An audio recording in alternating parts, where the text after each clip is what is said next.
That's what I want. All right, you should be good. Okay, thank you, Jamie. And I really appreciate the opportunity by the Collider Foundation to present today. Let me see what I'm doing here. I'll just close out so we don't bother you with randomness.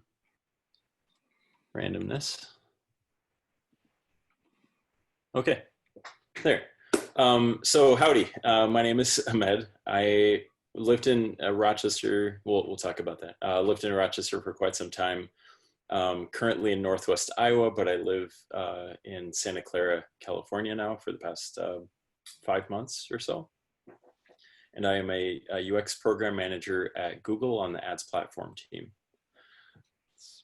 Can you see my screen okay? Yes. Awesome.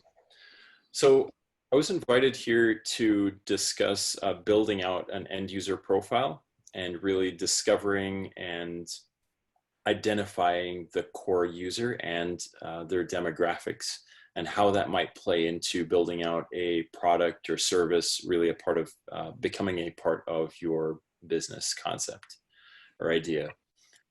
This topic is near and dear to me because I was fresh to it even just a couple of years ago, let's say 5-6 years ago. I would say I was just fresh to it. My take on entrepreneurship and building out a business was primarily about, my focus was always on the product and how I was going to build the product or service. And while I took the customer into account, for sure, I knew I wanted to focus on them. I didn't know how to identify, or I didn't employ the right tools and resources to research and identify who they were in the right way. So here I am, just a couple years later, with just my experience to share, and hopefully it's of use. So first, a little bit about myself.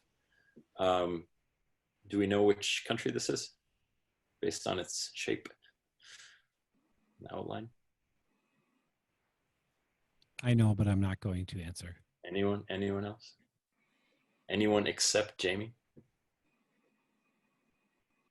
All right, long silence. This is the country of Egypt. So both my parents are immigrants from Egypt. My mother from Alexandria, my father from Cairo. They immigrated to the US as part of a college tuition and reimbursement program through the government of Egypt to carry on their graduate studies. So that led to this trip right here. Very similar plane to the one they took. It probably said TWA on the side, something of the sort. But really they came over for education and opportunity that awaited them. So just really trying to extend their education and perhaps, start a family that came later on, but start a family and ensure that those same education and opportunities were available to us. Not to scale, I'm not a cartographer, so don't dock me points for that. Now, immigrant families normally do this thing where you're traveling back and forth to the home country. So one thing I really enjoy about being a part of an immigrant family, first generation Egyptian American, is the number of stories stemming from traveling back and forth to our home country, and the travel stories and the culture and seeing the culture evolve really on both sides of our travels.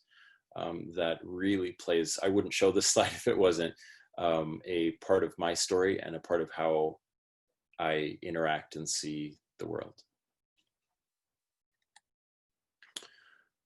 Brings us here. I truly love stories and experiential learning, for better or worse, right? If it came to speeding tickets, I want to, speed to figure out the hard way how not to speed on our roads. And thankfully, I've learned that lesson over the years. But more importantly, when it comes to learning about new ideas or areas of work, hearing from people just firsthand their experience and learning something from it, is of incredible value to me. So really just learning directly from the source whenever possible. That's another piece that'll come in handy. We'll kind of go through that a little later about user experience design. Really sitting and being patient with those that you're talking to, whether they're customers or not, coworkers and partners in business, to kind of hear their story and how it impacts how you're going to grow your business. So some of those stories were built, really written and heard at my workplaces. So I started my professional career at IBM in 2006 as a customer support and software engineer at IBM here in Rochester, Minnesota, or there, I should say. Thereafter, I was part of a resource action in 2013, essentially a nice term for a cut, where I really had the opportunity, I'll call it an opportunity because it absolutely was, to discover my potential in other areas. So while I felt kind of locked into being a software engineer, I think it was such an opportunity coming out of that to really think about where I wanted to go from coming out of that experience. And I will say that my biggest lesson learned at IBM was anything is possible. You can build anything, but it might not be the right thing for your customer, for your end user. And so that brought me to what is HCI, or human computer interaction? What is user experience? How do you build out an interface in IT anyways? How do you build out interfaces and experiences that work best for the customer? So coming out of IBM, I joined Ogilvy and Mather. Also, it was the LASIK Group was a subsidiary of Ogilvy and Mather.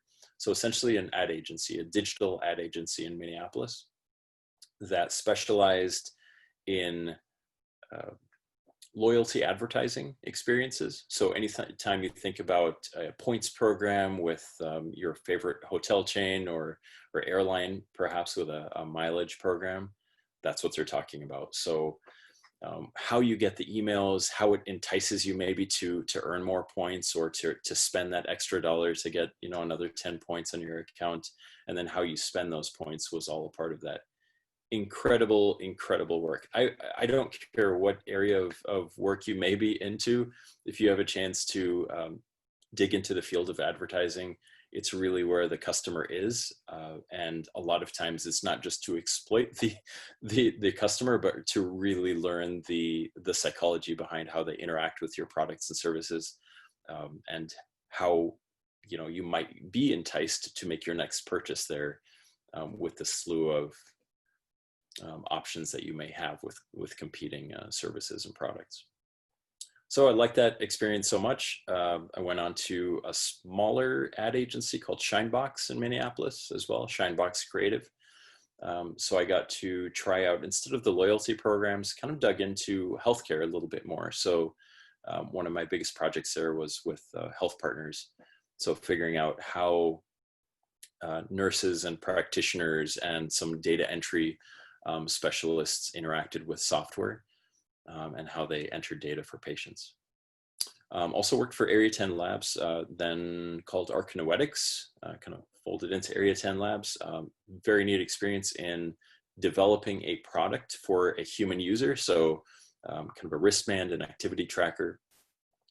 That was an incredible look into the user experience of wearing a physical product. I had been in software this whole time prior, but wearing a physical product and tracker similar to a Fitbit or Garmin tracker, and what that meant to design for the user and the paired software and app that would run with it.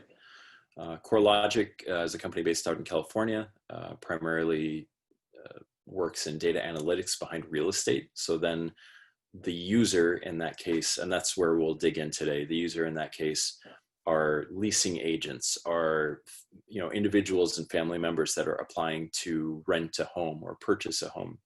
That's kind of where that was.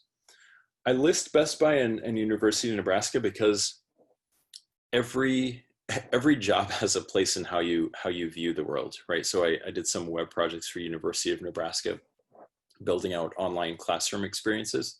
And Best Buy, I was a clerk. You know, I sold cameras, and so the number of stories that really the funniest stories I have to tell were from Best Buy, and the ways in which shoppers interacted with you, the store representative, the reasons they return cameras, the ways they may try to get a full refund, you know, from an incident that may not be covered. All those things play into user experience, and it's a fun way to look at the customer experience. Google is where I'm at now. So we're working in advertising again, but from the IT angle, which is a whole lot of fun. So identifying who the users are, and these are, you know, small to very large advertising agencies, and how they can place search ads, video ads, et cetera, on our networks. So we can dig into any of that is of interest to you a little later on here. So playing into the way my mind works, this is the map of the way my mind works.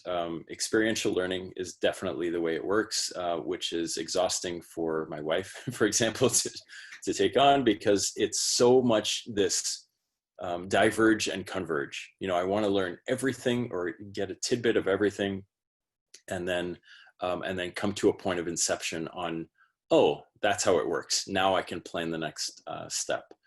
So you're talking about grasping the concept, you know, sort of transforming maybe how you think about a potential project, and then building on your experience, your reflection, talking with people as to how you're going to experiment and pivot and move forwards. I think that should play into, you know, any experience that you're working on. Either you yourself have this skill set, or definitely have someone on your team that's really kind of into that ebb and flow of experiential learning.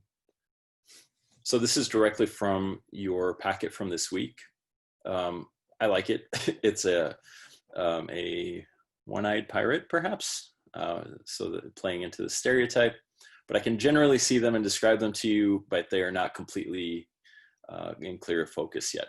And so they're off in the distance. So a lot of times businesses treat users like this, you know, where like, I think we can just build for the experience that we feel might fit their needs, but it's always done at the distance. Here's a fun quote that I like, and I'll use kind of this, the imagery in the background here to tell a story, I promise. But people ignore design that ignores people. And that is to say that when you develop a product that is, in a sense, ignoring or removing the person on the other end, or the customer on the other end, your customers will likely ignore it as a result. So then, you know, you quickly kind of learn the hard way. It's an experience, and we all will run through those or come across those products and services that we create that maybe miss the mark, perhaps. But there's ways around that. Oops. Here we go. So deep diving into the an example, I guess. Before I do that, any questions or comments on the stuff we just mentioned?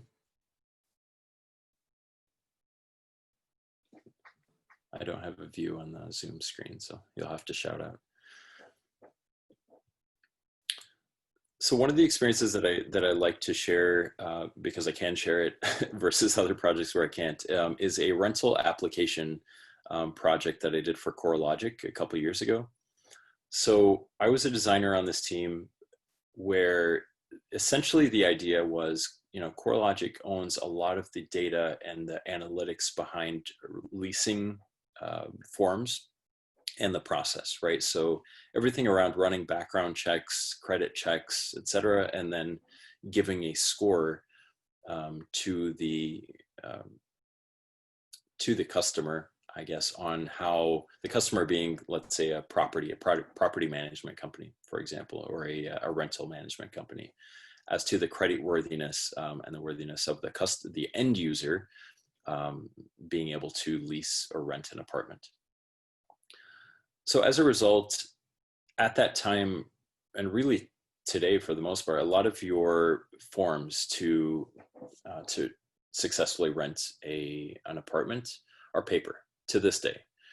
You'll see, I mean, there are many competitors in the space working towards a digital form experience, but a lot of them do flake. And if not flake, what we were seeing at the time was the first, I mean, it's very small print on there, but if you imagine only a fourth of this form being filled out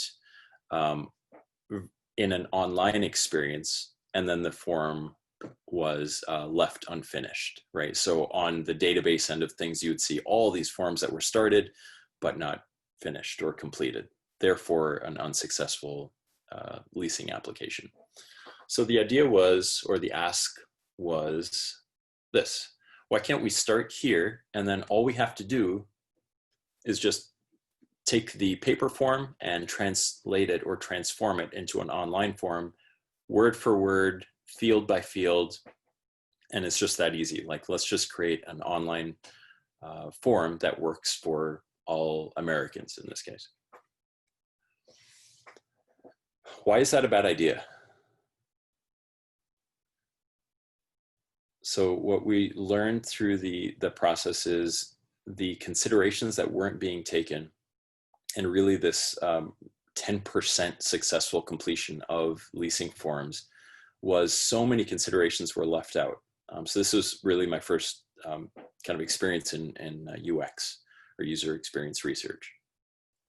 Things like the gender of the audience or the customer, the end user, were left out. Considering the age, the median age of leasing applicants was left out.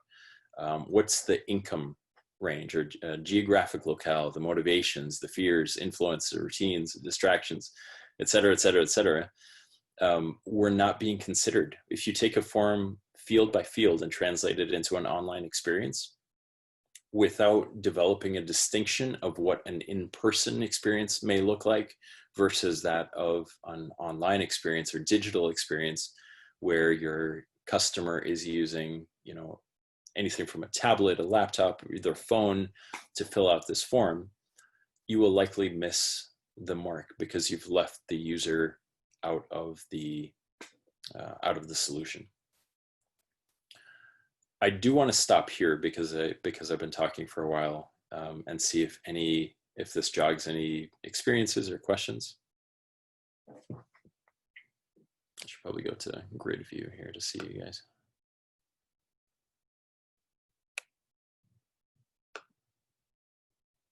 Any questions or comments to this point? I'll jump in real quick. This Sure. is Christine. What have your experiences been when you're trying to really build an end user profile for an organization versus an individual?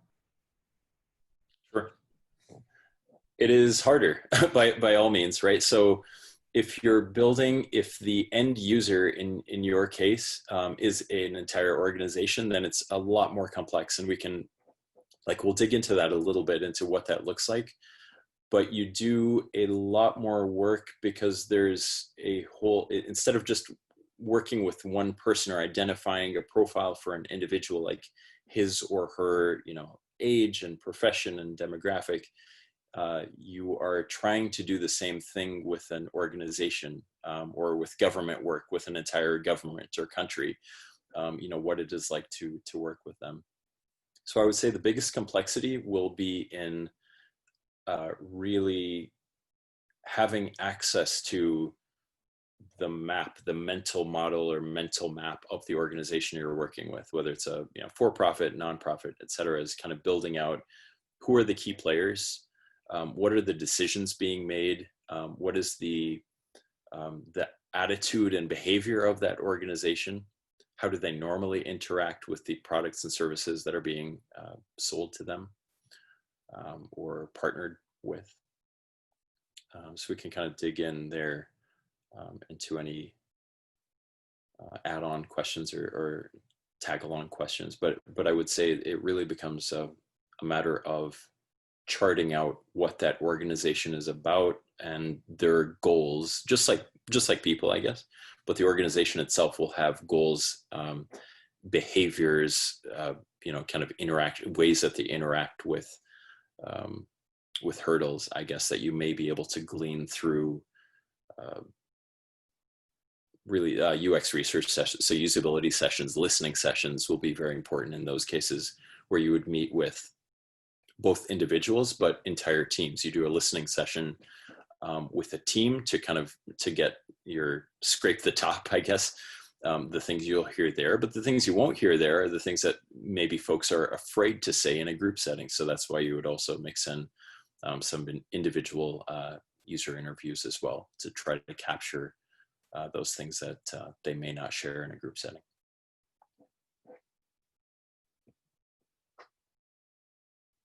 So towards the bottom here are some of the questions that maybe come out of these considerations. So where will the product or service be used? What does it replace or complement? Is this seen as a luxury purchase or more of a necessity, right? You can kind of angle it both ways depending on where you are. What need does it satisfy? Will this product or service become part of a habit? Are you trying to form a habit of use for this? What emotions will using this product or service evoke? There's kind of this common story about the use of cell phones, or early on, what the cell phone was. It served a functional use, right, as making phone calls on the go, but it also turned into a status symbol. So, you would have the one story I think I've heard, around is, early on, folks would carry around, a fake or dummy phone because it became a status symbol. So that was part of the emotion or the experience that started to evolve from it. And then what are some of the barriers to purchasing this product or service? Right, so these kind of things, right? Where we had that simple image, that clean image of a person in front of a laptop just filling out the form. Here's some of the considerations to a rental form that we might take into effect or take into consideration are these distractions, right? So whether it's an elderly person that perhaps needs the help of a son or daughter to help fill out the form, or your end user is traveling and loses connectivity while filling out the rental form or leasing form. He or she is in the car, for example, has kids. I only have one 2-year-old at the time, but I can definitely attest to the type of distractions that forms or that creates when trying to complete a task. So what are affordances in your product or service that you can make that will account for the real experience that the end user is having? They won't always have an hour, for example, to fill out a form for start to finish. So that starts to build in some of the features like, auto save, for example, or, finishing you might be familiar with the TurboTax model, is a successful one where you're able to finish, bite-sized pieces of this, complex, tax form process that kind of helps and nudges you and makes you feel okay if you don't finish it in one setting or one sitting, where it becomes a very natural and empathetic experience that takes your life, situation into account, versus, I can't finish it in an hour, I hit close, and I lose everything. I have to start from the beginning again. So it was certainly part of this core logic experience. Don Norman is absolutely the grand old man, the grand master of user experience. Was part of Nielsen Norman Group is what came out of that, a great resource in this space as well.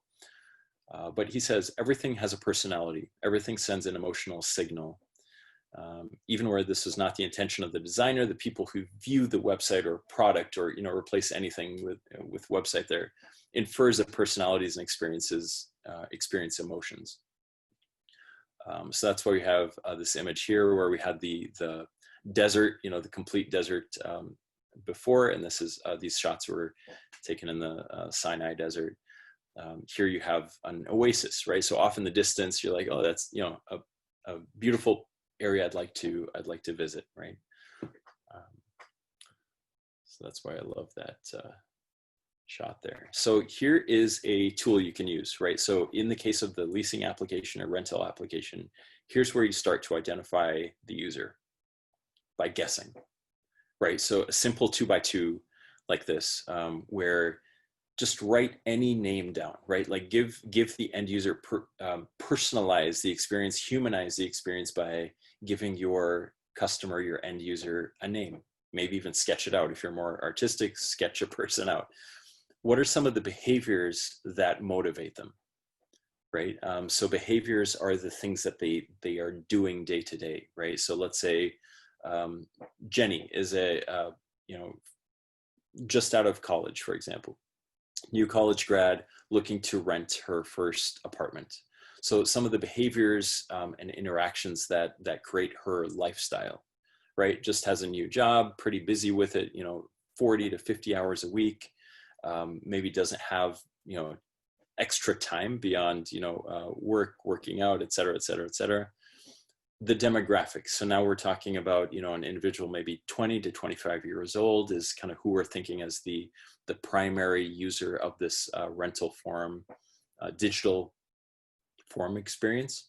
So now we're talking about the demographics, 20 to 30, male or female, for example, where they're living. So if we're trying to focus this on, urban or suburban areas or neighborhoods where you might have a rental unit. And then some of the goals or motivations, right? So he or she is looking to save as much money, with their first rental so that they can purchase a home in the future. This becomes super important because your goals and motivations play into how your product or service isn't just oftentimes is not just, can be so much more than a one-time use, right? So if I understand that the goal and motivation of the individual is to move on from this rental to perhaps purchase a home in the future, I can build in features and functionality that make that possible, that make the user understand that you understand them, right? So by renting within our community, our rental community, for example, I will also will provide you with solutions or mortgage lending or rental, rental fees that maybe go towards a down payment of some sort in the future. That really plays into it. So what did that look like for us? Here's an example of what that looks like. Nothing fancy, nothing specific. This was in a boardroom. Everyone gets a sheet of paper and a Sharpie, and you just draw it out. You see some used pictures, some got fancy with it, some are not as artistically inclined, but you see kind of a name and then kind of really working on what the end user looks like. And what you see with the dots there is dot voting, right? So once they're up on a board, you maybe get 2 or 3 dots per person in that room with the designers and engineers and maybe your teammates that you're working with, and you kind of say, oh, that definitely sounds right. I'll give it a blue dot or a green dot versus a red dot, which is no, that's really not what I envision our end customer or user is. And then you play Frankenstein, right? So the ones with the quadrants with the top votes kind of get Frankenstein together there into, in this case, we have millennial and his demographic and some of the, juggling you can see in the top right quadrant there, juggling work and, social life and just trying to, binge watch his Netflix. Like it can be a fun activity as well, because you really get to be creative with being human with how you're describing your customer. So instead of just being a rental application, it really makes it about the end user that you're building it for. Any questions so far?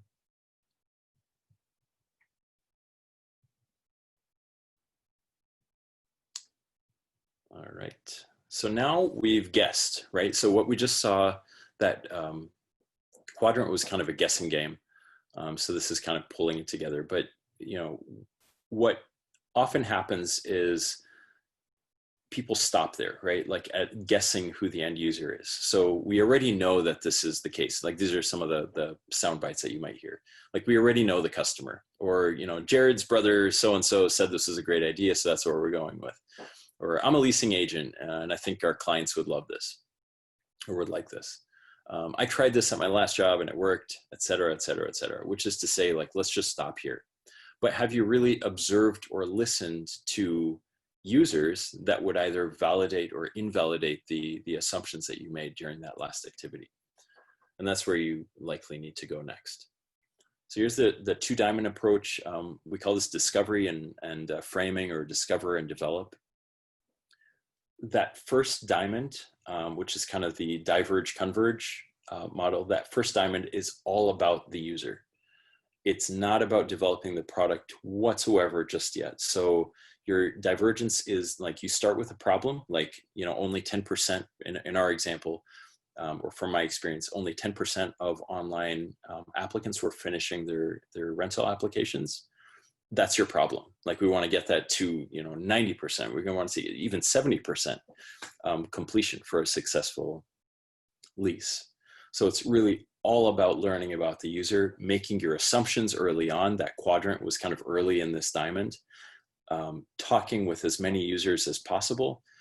And then you have everything out on a whiteboard, for example, and then you start to boil it down into, I think we really understand who we're building this for at this stage. So what you see in the middle there, the dot in the middle is kind of the inception point where you've really defined the user, and you think where you had a problem before, you really defined the problem as well. So the reason 10% of applicants aren't finishing or completing their applications is because of these top, let's say 3 or 4 things. They don't feel they're heard. They're maybe uncomfortable. This one was directly from this experience. It came down to people weren't comfortable having or adding their social security number via a digital experience. So you think about that, you know, we're so much more comfortable maybe writing it down right at the leasing office, for example, where you know it's not traveling very far and kept safe, maybe goes to a shredder. Folks are, you know, found themselves a lot less likely to pass that information along in an online experience, unless they saw something as simple as, you know, a lock icon in the address bar, or, you know, a message on the bottom around how their personal data would be tracked and managed and you know, maybe gotten rid of directly after the credit check or personal check was done. So these are just some thoughts there on how that worked.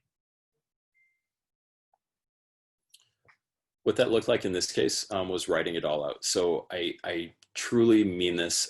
I thought it was silly at first as well, like my first couple of iterations with this, but chart out the process to the nth degree, to the annoyingly detailed lengths that you can, out on a whiteboard, on paper, whatever it may be. Everything you've heard from the users, write it down. From start to finish. So I received, you know, my email link or my text link to fill out this process. Or if you're learning about how they filled in their, you know, paper application, the whole process, you know, and then you're even waiting, you know, you're giving them some silence instead of asking them the next question right away. You're leaving a second of silence between questions because you might hear something else. You know what? I remember the first day I was filling out this form, you know, my child had a soccer game. I had to leave, you know, I had left the browser window open and it lost everything. And that was so frustrating or annoying to me that I never came back to it. It's those moments of silence that you might hear the tidbit that makes or breaks the next stage of how you design your product. 2-part question from Stefan. Do you want to verbalize that one? Yeah, happy to. So I love this process, and I'm a big fan of your colleagues, your colleagues' book. But what I've always struggled with is getting 5 people, getting people in a room for 5 days is just well outside of my pay grade. But my question is more or less, how long does it take, do you think, to get somebody, or at least to guide a group through this process? And the second part of it is, how do you convince them to spend that time and actually do the work? Because this is the hard part, right? Like, this is where you actually have to sit down and do it. Right. But that often requires pens and markers and walls. What's your experience been there? Fantastic questions, both of them. Absolutely. The second one is the tricky one for sure. Is like, how do you get the rest of your team involved or even stoked about going through this process? Because of this slide, a couple slides ago, we mentioned that everyone thinks they have the answer. I think we should just put all our eggs in this basket and just kind of build out. So the first question, how long should it take?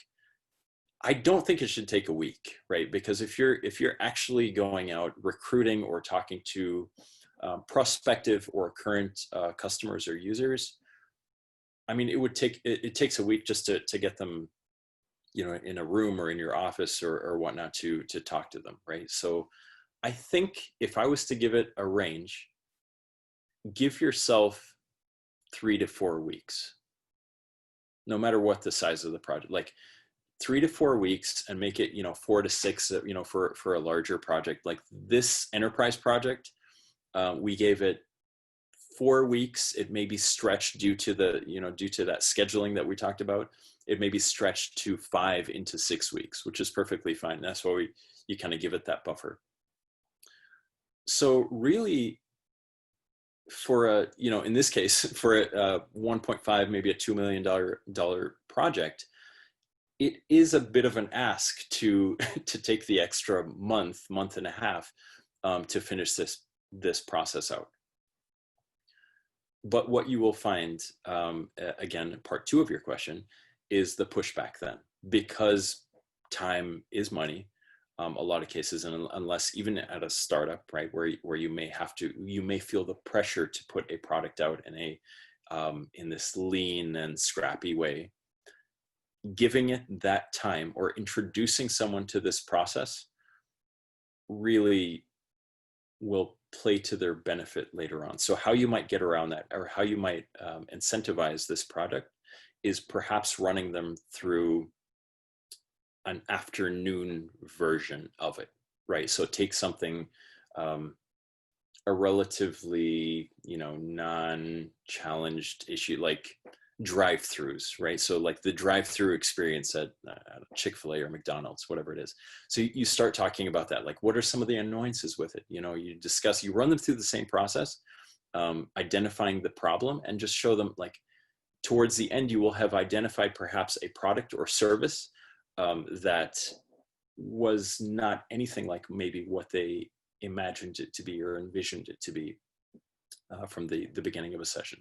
So to that point, I would say start with a half day or full day kickoff, where you get your group familiar with your company, your team, startup co-founders familiar with the process, run them through a demo or an example, and then say, for this reason, I'd like to ask, I know it's a tricky ask, but I'd like to ask for, let's say, 3 or 4 weeks to run this process. Full responsibility if it blows up, but we will run through this process and we'll identify the user and come out with, we will have saved so much by running through this process, by not having to pivot significantly on knowing who the user is. We can focus that energy. Let me jump back for a second, because there was a reason for this. You see on the right there on building out the product, there's kind of the refresh arrow there around the box. Focus your pivot on the product, not identifying who the user is. Have a clear stamp of approval on, like, now we absolutely know who the customer is, and let's iterate and improve the product. Did that kind of answer the question? Yeah, that's a great insight to focus on trying not to have to pivot your customer later, and once you're into developing your product. If you pivot on your product, that's going to be more in your control, provided you found a population, a market, and a user and customer that has a real problem that you want to try and solve. Thanks. Here's what it looks like to boil it down. I know I'm probably way over. Sorry, Jamie, Amanda. But boiling it down is taking all of the feedback, and this is like the transcripts from all of your user sessions, and you start putting sticky, in this case, I think each color sticky note was, a different participant group. For example, like the customer, the leasing agent, et cetera, et cetera. And these are tidbits. I like sticky notes, and anyone in design thinking will probably, rave about sticky notes or a digital form of them, because they only allow you to write so much. Now, in this experience, I definitely had participants that wanted to write, chapters in their sticky note. And so the challenge there was like, just reduce your thought down to a sentence so that it's easy to group with others, right? So some of these groups, I know it's fuzzy, so, don't strain too much, but things like, being comfortable or uncomfortable sharing personal data online, having distractions that maybe take them away from the process and needing a way to autosave, like we mentioned, and so on and so on and so on. And you'll see that some of the groups have more stickies than others, and those kind of help form the top 3 or 4 things that you're going to focus on with your product design and build. So I'll kind of wrap it up. You work on a product that meets your users where they are. So out of those learnings is exactly the point where you say, now let's design the thing based on now you can put eggs in a basket and say, based on everything I know about the user and their comfort level with the process, with filling in, over 90, that paper form was over 140 fields, reduced it to 80 some in this case, kind of used we found that so many would tell us, I really like the way TurboTax works, where it kind of lets you save and work on it as you will. It would kind of nudge you. For example, if you didn't have your W-2 on hand, or your driver's license, to scan into this form, I want to be able to jump back to it when I have time. All of this went into designing both in this case, a desktop and mobile experience that met the user where they were on the device that they were using. I think that's towards the end. I thought this photo was comical a little bit, because especially with the tag-along quote I added here, most businesses or business models focus on self-interest instead of user experience. I don't know how many chairs, or maybe 10 seats and kind of crammed together. Definitely wouldn't work with social distancing now. But I think the concept was, let's build this cafe experience under a tree in the desert. And let's try to get 10 people under that tree, 10 or more. While the business idea might be there to really serve the need, I think you might have customers that would be uncomfortable sitting this, close to complete strangers. And maybe this wasn't their idea of their ideal Oasis experience. So this might have been a case where, a tour group, might think about, like, how can we create this ideal experience for getting some shade in the desert. Any case, I do want to wrap this up and leave time for questions and answers. So thank you. You can find me on all the usual social media platforms, and we'll kick off some questions.